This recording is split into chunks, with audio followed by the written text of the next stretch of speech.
What made you start this diesel shop?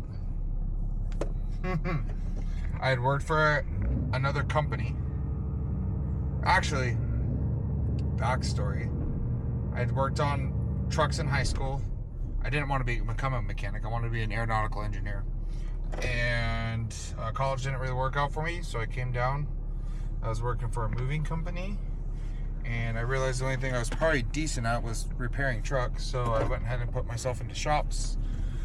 Worked for a couple local shops, and it actually made me realize how corrupt the industry was, and why every time you hear somebody talk about, oh, I'm scared to go to the mechanic because I don't want to get screwed over.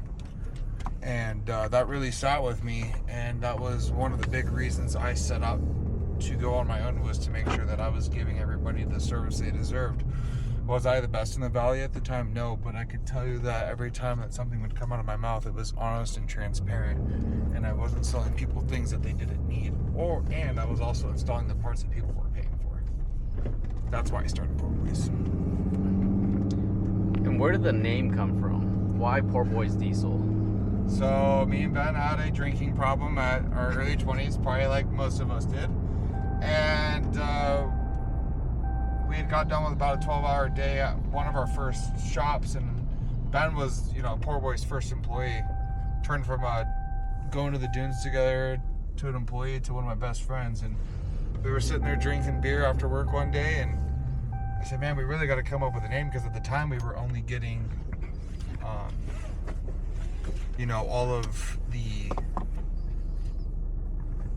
all of the business that we were getting was word of mouth, so we needed to find a way to market and talk to people and get our name out there, so that way we could just get more than word of mouth.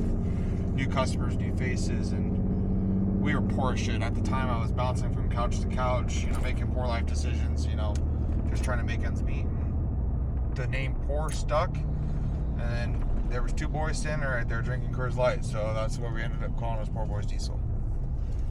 That's awesome. I don't think a lot of people know that backstory. No, I don't think, actually. I would say probably 99% of our customers don't know that backstory. Everyone thinks our name is Poor Boys Diesel because we're cheap. Actually, we're not. We pride ourselves on being very expensive. With that came that we did come from a place of couch surfing, and I was bumming cigarettes. I was smoking cigarettes at the time, just couch surfing, bumming cigarettes, drinking beer, and just being a degenerate at the time, and I was poor as shit because of it. But with that came also hard work and dedication, and learning to become, a better version of myself every day, which here we are. Which I can contest to a lot of what Tim is saying. I definitely was there when his shop was maybe a fraction of this size now, and definitely wasn't air conditioned. I believe you guys only had one, maybe two lifts at most. Yeah. And maybe can hold 3 trucks inside, and the rest were just scattered all over the parking lot and streets and everything. And now you're about to own your own building, full air conditioning for all your guys. And you guys can pack in probably, I don't know what, like 10 trucks in there at a time, including the fab shop. I think we'll be able to do about 15 to 20. 15 to 20. Oh yeah, and you are trying to expand the shop, make it a little bigger. Yep.